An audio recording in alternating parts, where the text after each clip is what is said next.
श्रीनाथ जी चरित्रामृत सचित्र ग्रंथ श्री हरिराय जी महाप्रभु जी रचित तेमां जे शनिवारे લીલા પ્રસંગ અધૂરો હતો। ક્ષત્રિય કુલની ગ્વાલિયરની રૂપમંજરી શ્રી ગુંસાઈજીની સેવિકા તે અધૂરો પ્રસંગ હવે આગળ।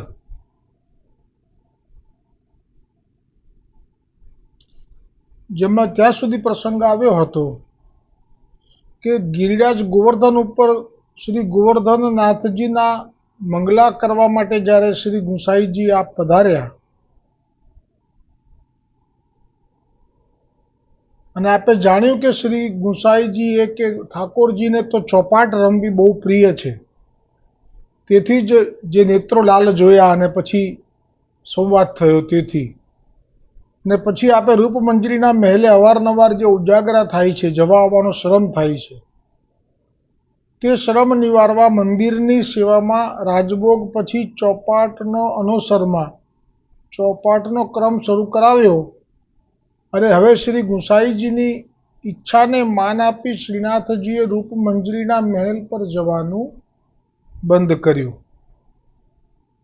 અને તે જ અરસામાં તાજ બીબી ગોવર્ધન ધરણના દર્શને ગિરિરાજ ઉપર ગઈ, જે પ્રસંગ આવી ગયો છે।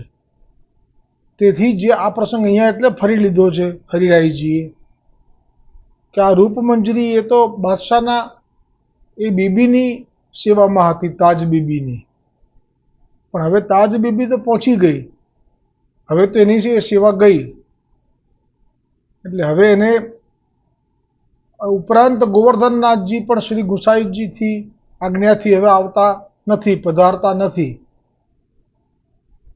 એટલે હવે એને ત્યાં એ મહેલમાં બધી જ સગવડ છે। વૈભવ કેટલો બધો હોઈ શકે બાદશાહના મહેલમાં, ભવનમાં, અને એને તો નોકરી પણ એવી હતી કે એમાં કંઈ ના કરે, ફક્ત મુખ બતાવવાનું બાદશાહને, એટલે એને તો બાદશાહ શું કરવા કાઢે।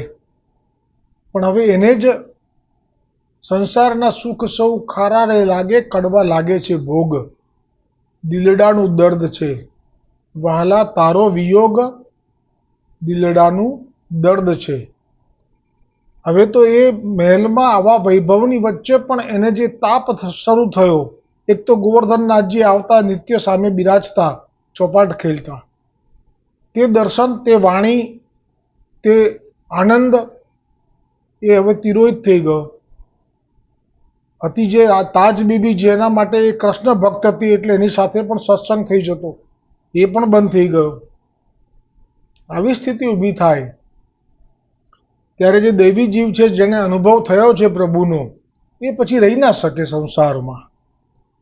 એને તો જાણે કે જ્યાં જોવું ત્યાં અંગારા બરસે, દવ લાગ્યો ચો બાજુ, એમની સ્થિતિ આવી હોય, બધું હોય છતાં પણ એમને દવ લાગ્યો હોય ચારે બાજુ, એવું જ્યાં જોવું ત્યાં અંગારા બરસે। પછી એ આટલા મોટા ભવનમાં છે બાદશાહના, પણ તોય અંતર ભડકા બહાર ભડકા।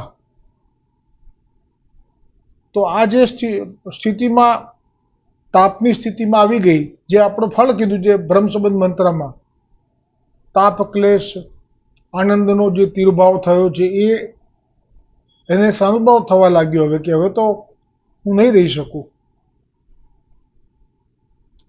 એટલે હવે રૂપમંજરી વધુમાં વધુ સમય એ પેલો ગુટકો મુખમાં રાખી અને ગોવર્ધન પર્વત ઉપર આવી જાય છે, દર્શન કરે છે અને નંદદાસજીની સાથે વિતાવે છે, એમના કીર્તન શીખે છે, ભાગવતજી શ્રવણ કરે છે।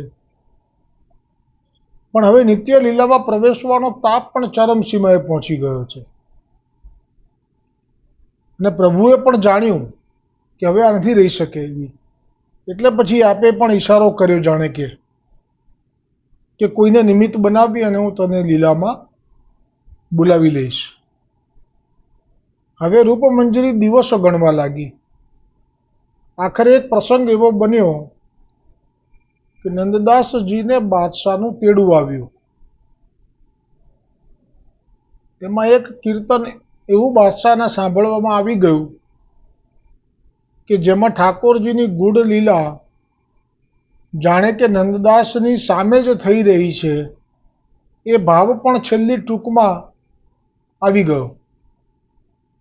તે પદની છેલ્લી ટૂંક તો આ હતી કે નંદદાસ ગાવે જહાં નિપટ નિકટ. આ સાંભળીને અકબર બાદશાહને શંકા ગઈ કે નંદદાસજી, તેથી નંદદાસજીને બોલાવ્યા અને પૂછ્યું કે તમે આ કીર્તન રચ્યું છે તે લીલા થઈ ત્યારે તમારી સામે જ, તમારી નિકટ જ સાહેબ હતા? એ લોકો સાહેબ કે એટલે એવું કહ્યું, એટલે કે શ્રી કૃષ્ણ હતા એવો ભાવ છે એમનો કે પૂછવાનો, કેમ કે તમે લખ્યું છે એવું, આ પદમાં એવું ગાયું છે કે નંદદાસ ગાવે જહાં નિપટ નિકટ. મને તમારા પદ માટે શંકા છે, એથી આવા ખોટા કીર્તનો ન રચવા જેથી લોકોને વિશ્વાસ ઉઠી જાય. હવે અનધિકારી બાદશાહની વાત સાંભળી નંદદાસે ધર્મ સંકટ જાણ્યું.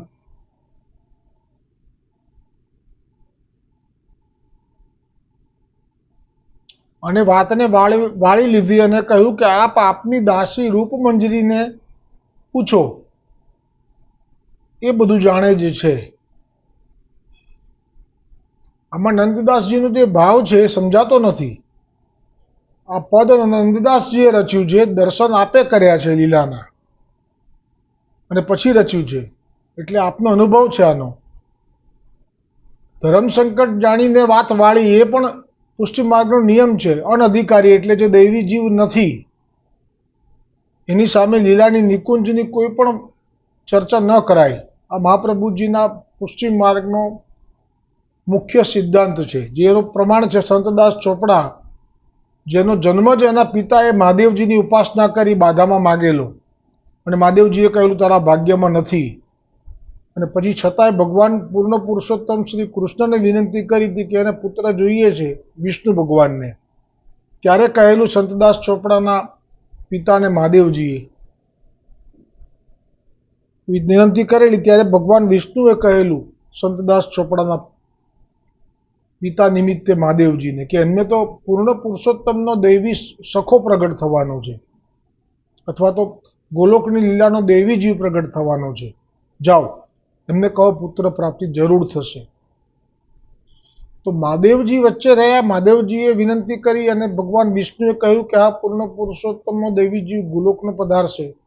આ બધું સાચું, પણ એ જ સંતદાસ ચોપડા જ્યારે પછી ખરેખર પ્રગટ થયા, દૈવી જીવ જે કહ્યું હતું તેવા, અને જે બ્રહ્મસુબન લઈ અને મહાપ્રભુજીના સેવક થયા, અથવા ગુસાઈજીના, મને નામ ભૂલાઈ ગયું છે અત્યારે, સંતદાસ ચોપડા પણ હોય કે જનાર્દન દાસ ચોપડા પણ હોય કે કદાચ બીજા કોઈ, પણ પ્રસંગમાં મહાદેવજીના નિમિત્તથી એ વરદાન મળેલું. પછી તો એ પિતા મર્યો, આ પુત્ર મોટો પણ થયો, પુત્ર સેવક પણ થયો પુષ્ટિ માર્ગમાં. નામ ચૂક્યો છું એટલે આ રીતે પુત્ર બોલું છું. પછી એક વખત એમને ત્યાં સંત મંડળી, ભગવત મંડળી, સત્સંગ મંડળી આવતી, એમાં મહાદેવજી પણ પધારતા, અને મહાદેવજી ત્યાં દૂર બેસતા, પણ રૂપ બદલીને આવતા.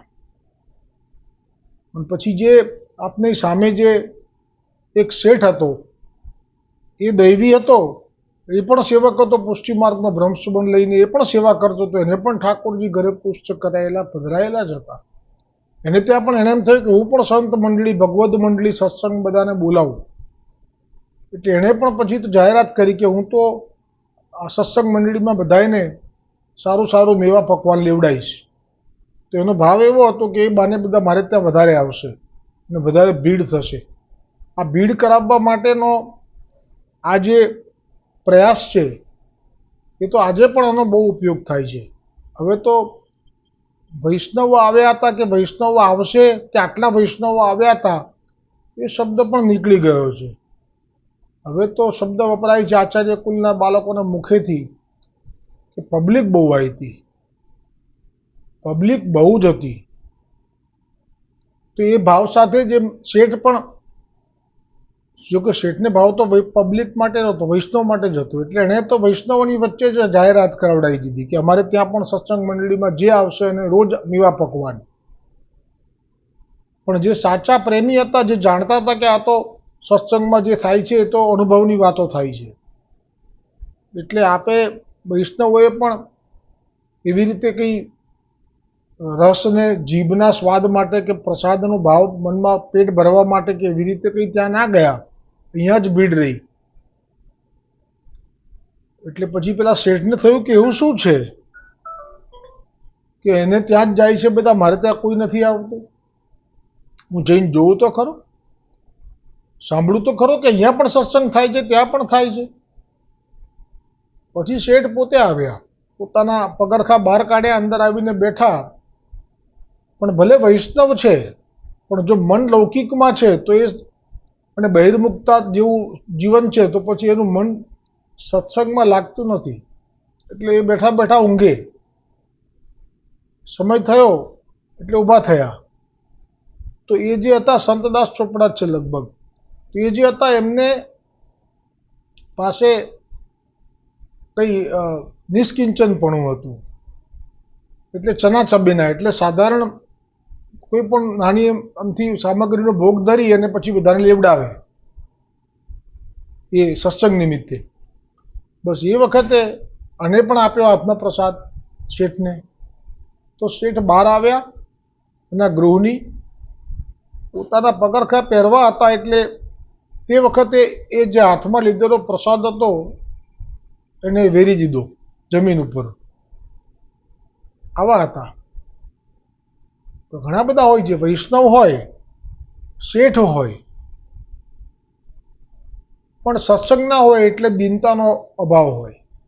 વૈષ્ણવના વાણીને પણ એ શ્રવણ ના કરી શકે અને મહાપ્રસાદનું મહાત્મા પણ એ ના જાણે. કેટલો મોટો અપરાધ હતો એનો આ, એને ખબર નહોતી. હવે આ પ્રગટ થયું ક્યારે કે મહાદેવજી આવીને બેસે છે બહાર પેલા છુપા વેશમાં સત્સંગ સાંભળવા માટે. એ ત્યારે પ્રગટ થયું કે જ્યારે મહાદેવજીએ જાણ્યું કે આ તો પૂર્ણ પુરુષોત્તમ શ્રી કૃષ્ણચંદ્ર કે જેમની લીલાનો જીવ, આના પિતાને વરદાન મેં આપેલું, મને બરાબર યાદ છે.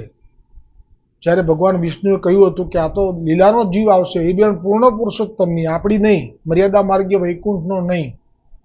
એટલે મહાદેવજીને રસ હતો કે શું વાર્તા કરતા હશે, એટલે સાંભળવા બેસતા. પણ સાથે વિવેક પણ બહુ સુંદર છે, આના બે ભાવ પ્રગટ કરી શકો. વિવેક બહુ સુંદર હતો. એ બહાર બેસતા હતા, અંદર નહોતા બેસતા, અને રૂપ બદલીને બેસતા હતા, એટલે કોઈને પણ સાધારણ કોઈ બેઠો જેવું લાગે. હવે થયું શું કે જ્યારે રોજ બેસે એટલે અમુક વૈષ્ણવોને ખૂંચે કે આ વળી અજાણ્યો માણસ થઈને આવી જાય છે ને બેસી જાય છે, કાલ ઉઠીને બધું કંઈક ચોરી બોરી કરી જશે તો આવું થાય. આ એક મનોવિજ્ઞાન છે, આ એક આવું થાય, વિચાર આવે આવો. હવે એ દિવસે શું થયું કે આ શેઠે બધા પ્રસાદને જે આપ્યું હતું થોડું ઘણું, જે કંઈ પણ એ મુઠ્ઠીમાં લઈને બહાર વેરી નાખ્યું. એટલે મહાદેવજીથી ના રહેવાયું. મહાદેવજી જાણે છે મહાપ્રસાદનો મહિમા, કે આ કોણ છે અંદર જે સત્સંગ કરાવે છે. કારણ કે એમણે જ આ બધું કર્યું હતું, એમના પિતાએ માગ્યું ત્યારે. એ મહાદેવનો ઉપાસક હતો એમનો પિતા. એટલે મહાદેવે કહ્યું કે તારા ભાગ્યમાં પુત્ર નથી, પણ છતાંય એણે કીધું કે ના તમે કૃપા કરો. એટલે પછી પૂછવા ગયા અને પછી આ લીલા. એટલે એમણે જ્યારે વીણવાનું શરૂ કર્યું, અજાણ્યો માણસ છે કોઈ વીણી રહ્યો છે એવું દેખાયું, એટલે પેલા વૈષ્ણવે કીધું કે ચોર ચોર ચોર. એટલે પેલા સંતદાસ બહાર આવ્યા ને કહે છે કે ના ના, ભગવદીય હોય ને એનો ભાવ જુદો હોય, સાધારણ વૈષ્ણવનો ભાવ જુદો હોય. એટલે ભગવદીય હતા સંતદાસ ચોપડા. એટલે એમણે એમ કહ્યું કે ના ના, સત્સંગમાં કોઈ દિવસ ચોર આવી જ ના શકે. આ પણ એક બહુ મોટી વાત છે. જેમ કે મહાપ્રભુજીએ કૃષ્ણદાસ મેઘન વિશે ફરિયાદ સાંભળી કે એ તો બધાને જેની તેની સામે રસની, એ તો વૈષ્ણવો જ હતા કહેતા હતા એમને, પણ કહેते કે કોઈ જે સાધારણ વૈષ્ણવ હોય, જાણકાર ના હોય, કે જેને અધિકાર ના હોય, એની સામે પણ આ તો લીલાની વાતો કરી લે છે, બધી અધિકાર વગર કરી લે છે. કૃષ્ણદાસ મેઘન તો બહુ જ મુખરતા દોષ કહેવાય, મહાપ્રભુજીને ફરિયાદ કરેલી. ત્યારે મહાપ્રભુજીએ જાણ્યું કે ના, કૃષ્ણદાસ મેઘનને હવે રસનો અનુભવ થવા લાગ્યો છે, અને આ રસનો અનુભવ જો જ્યાં સુધી કોઈની સામે વર્ણન ના કરે ત્યાં સુધી એનો અને અનુભવ, એનો રસ ઘૂંટાય નહીં. આ પણ એવો નિયમ છે. કે તમે જ્યારે એનું વર્ણન કરો ત્યારે એનો વધારે રસ ઘૂંટાય, એનો આનંદ વધારે આવે. એટલે કે આ કરે છે પણ ખરેખર અનધિકારીને તો એ મળતું નથી. ભલે ને કરે છે, મુખરતા દોષ તો કહેવાય જ, ના કરાય, પણ કરે છે તો પણ વાંધો કેમ નથી એવું મહાપ્રભુજી જાણે છે કે અધિકારી વગરનો જીવ હશે, ભલે વૈષ્ણવ હશે, પણ તો એના સુધી નહીં પહોંચે અને યાદ પણ નહીં રહે. પણ હવે મહાપ્રભુજીની પાસે ફરિયાદ આવી એટલે મહાપ્રભુજી એનું સમાધાન કરવા માટે થઈને કૃષ્ણદાસ મેઘનને કહ્યું કે તું આવું કરે છે. તો કૃષ્ણદાસ મેઘન જાણી ગયા કે આ તો ખરેખર તો અપરાધ છે, પણ હવે આનું સમાધાન પણ જાણતા હતા. એટલે કે તમે જે વૈષ્ણવે ફરિયાદ કરી એ જ વૈષ્ણવને બોલાવો અને એમને જ પૂછો કે મેં શું સત્સંગ કર્યો હતો, નિકુંજની કઈ લીલાનું વર્ણન કર્યું હતું. મહાપ્રભુજી એને જ બોલાવ્યો અને કહ્યું કે બોલ હવે કઈ લીલાનું વર્ણન તે સાંભળ્યું હતું, જે ગઈકાલે તે સાંભળ્યું એ. તો કે મને યાદ નથી. પછી હરિરાયજીએ ગોકુલનાથજીએ વર્ણન કર્યું ત્યાં કે હવે તો કૃષ્ણદાસ મેઘન મલક્યા અને મહાપ્રભુજી પણ એમની સામે જોઈને મલક્યા. એટલે આ જે છે કે આવી રીતે કોઈ આવે તો એ ચોર તો ના જ હોય. આ સંતદાસ ચોપડાનો હૃદયનો દ્રઢ ભાવ હતો. એટલે કે આવું ના બોલાય, ચોર ના કહેવાય. એ સત્સંગમાં ચોર ના આવી શકે. અનધિકારીમાં એવું હોઈ શકે કે લીલાનો જીવ ના હોય અને જો લીલાની વાત શ્રવણ કરી લે તો કદાચ થોડોક ટાઈમ માટે બગાડ થાય એનું, કારણ કે એ લૌકિક ભાવથી શ્રવણ કરી લે. આ તો અલૌકિક છે સ્વામિનીજી ઠાકોરજીની લીલાઓ. બસ પછી તો એ પૂછ્યું કે તમે કોણ છો, આવી રીતે કેમ બહાર બેસો છો, અંદર આવો. આ છે ભગવદીઓના હૃદયનો ભાવ. એવી રીતે બહાર ના બેસો, આપ અંદર આવો ઘરમાં. અમે આમંત્રણ આપીએ છીએ અમારા ઘરમાં, પૂછ્યા વગર ના આવે એવો ભાવ છે તમને તો આવી જાઓ. આટલું સુંદર આમંત્રણ આપ્યું. જોજો હવે વિરોધાભાસ બહુ સુંદર છે.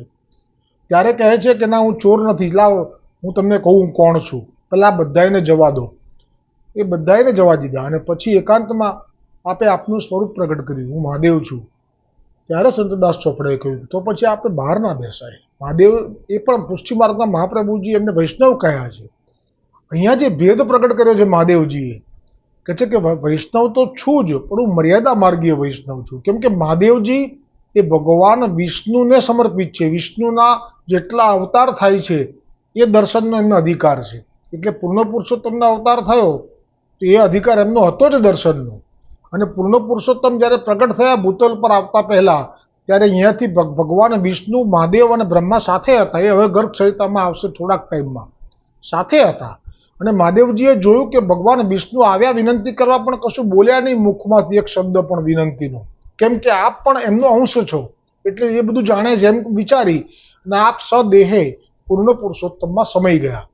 એટલે ગર્ગ સંહિતામાં આ વર્ણન એટલું બધું સ્પષ્ટ આવશે કે ગયા ત્યારે આપ સાથે હતા, બ્રહ્મા, વિષ્ણુ, મહેશ, ઇન્દ્ર અને દેવતાઓ અને કામ અને ગાયના રૂપમાં પૃથ્વી દેવી. પણ જ્યારે પાછા આવ્યા ત્યારે વિષ્ણુ નહોતા, એ સમાઈ ગયેલા હતા. તો આ જે વિષ્ણુ ભગવાનનું સમય જવું એટલે એમનો અધિકાર પણ થઈ ગયો મહાદેવને. ભગવાન વિષ્ણુ મારા નાથ સમાયેલા છે, હવે ભૂતલ પર એ પણ પ્રગટ થશે એમની સાથે સાથે. એટલે ભૂતલ ઉપર જે રાસ થયો અને આપ જોવા ગયા અને આપે સ્ત્રી રૂપ ધારણ કર્યું, માનસી ગંગામાં સ્નાન કરીને ગોપીઓએ કીધું કે એ સિવાય તો પુરુષ તો એક જ છે, બીજા નહીં. તો એ અને આસુરી મુનિએ જે ગ્રહણ કર્યું સ્ત્રીનું રૂપ અને સ્ત્રીનો ભાવ, અને પછી જે આપે અંદર લીલામાં પ્રવેશ કર્યો અને ભગવાને કહ્યું કે નવી ગોપી કઈ આવી છે, જાણતા હતા આપ. અને પછી જે સંવાદ થયો એને કીધું કે માગી લો, આજે તો પ્રસન્ન છું તમારી પર, આ તમારું રૂપ જોઈને અને ભાવ જોઈને, કૃપી ભાવ જોઈને. ત્યારે આપે કહ્યું કે એક સ્વરૂપથી કાયમ માટે અમે આપના વ્રજમાં વાસ કરીએ હવે બંને. તો મહાદેવ અને આસુરી મુનિ બંને આજે બંસીવટ ઉપર બિરાજે છે. ગોપેશ્વર કેવું નામ છે, હું ભૂલી ગયો અત્યારે નામ શું છે, સ્મરણ નીકળી ગયું મનમાંથી, પણ છે એ. તમે જ્યારે પણ બંસીવટ જાઓ તો તમને મથુરાજીના ચોબાજી કે કહેશે કે હા આ બે સ્વરૂપોએ રાસમાં દર્શન કર્યા પછી માગવાનું કહ્યું તો આવું જ માગેલું. એટલે બે સ્વરૂપ અહીંયા જ બિરાજે છે કાયમ માટે. તો સમજો આખી વાતને હવે કે એ સ્વરૂપ જે છે એ પુષ્ટિ સ્વરૂપ થઈ ગયું. હવે એ સ્વરૂપ ક્યાંય બહાર ના જાય. પણ તમે જુઓ કે આ લીલા થઈ એ તો બાળ વ્રજમાં જે ગોવર્ધન ધારણ કર્યો અને મહારાજ થયું એ લીલા થઈ. પણ જ્યારે પછી ભાગવતજીમાં જ આવશે કે રાસસૂય યજ્ઞ થશે અને ભગવાનની પૂજા પહેલી કરવાની નક્કી થશે, એ વખતે પણ મહાદેવજી અને આસુરી મુનિ પાછા ત્યાં પણ તમને જોવા મળશે. આ પ્રમાણ છે કે આ વિષ્ણુ ભગવાનને સમર્પિત છે. એટલે મહાદેવજીએ કહ્યું કે ના તમારી વાત સાચી છે કે હું, મહાપ્રભુજીએ પણ કહ્યું છે કે હું વૈષ્ણવ છું, પણ હું મર્યાદા માર્ગીય વૈષ્ણવ છું.